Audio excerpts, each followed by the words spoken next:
ஜானு தன் வீட்டில் கிளி ஒன்று வளர்த்து வந்தாள். இந்த ஆப்பிள்.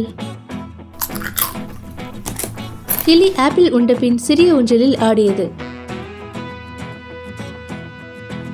ஜானு தன் வீட்டில் நகையை வைத்துவிட்டு குளிக்க சென்றாள். அப்போது அவ்வீட்டின் அருகே வந்த திருடன் ஒருவன் நகையை ஜன்னல் வழியே பார்த்தான். வீட்டில் யாரும் இல்லை, இந்த நகையை திருடுவோம். திருடன் நகையை எடுத்துக்கொண்டு ஓடினான்.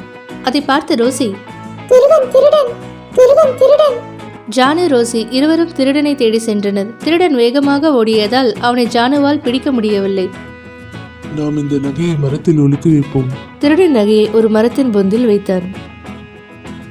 திருடன் நகையை எடுக்க மரத்தில் ஏறினான். கிளி திருடனை மரத்தில் ஏறிவிடாமல் கொத்தியது. திருடன் கிளிக்கு பயந்து மரத்தில் ஏறவில்லை. கிளி நகையை கவ்வியவாறு ஜானுவிடம் சென்றது.